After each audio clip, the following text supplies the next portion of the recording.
It was one of those scorching hot afternoons in the savannah, the kind where the air shimmers and even the birds are too tired to sing.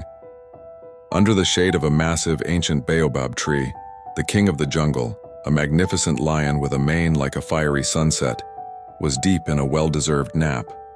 His powerful chest rose and fell with each deep, rumbling breath. All was peaceful, all was still. But then a tiny disruption. A little field mouse scurrying about his day looking for seeds, completely oblivious to the giant furry mountain he was approaching. In his haste, he didn't just run near the lion, oh no. He ran right up the lion's outstretched front leg and across his massive paw. Imagine for a second you're sound asleep and a bug crawls across your face. You'd jolt awake, right? Well, for the lion, this tiny mouse felt like just that. His eyes snapped open, blazing with fury. In a single lightning-fast motion, a paw the size of the mouse's entire body slammed down, trapping the terrified little creature underneath.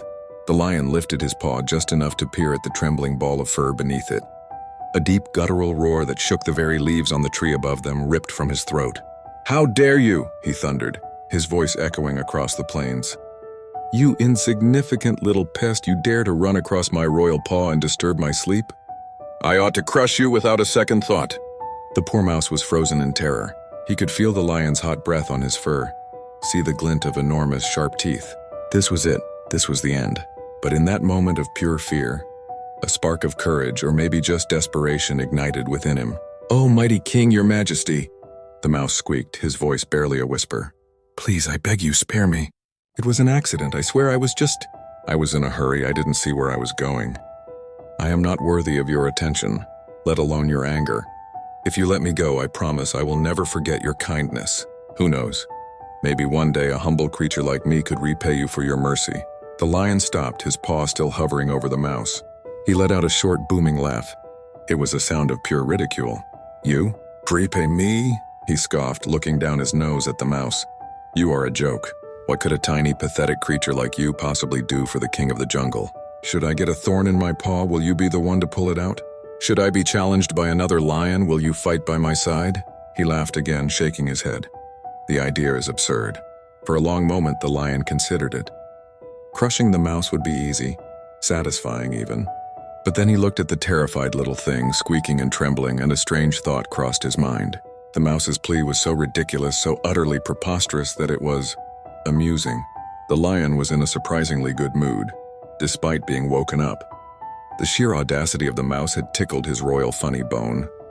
"All right, little one," the lion rumbled, a grin spreading across his face. He slowly lifted his paw. "Your ridiculous promise has amused me. I will let you go. Now get out of my sight before I change my mind, and try not to be so clumsy in the future." The mouse couldn't believe his ears. He didn't wait for a second invitation.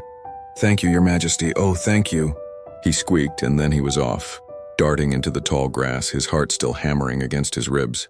He disappeared as quickly as he had appeared. The lion watched him go, chuckled to himself one last time, and laid his head back down on his paws. The whole encounter was just a silly interruption to his nap. He yawned, closed his eyes, and drifted back to sleep, completely forgetting about the tiny mouse and his impossible promise. He was the king, after all.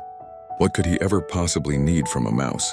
He had no idea that this single act of amused mercy, this moment of choosing laughter over anger, would one day be the most important decision he ever made. But that's a story for another time.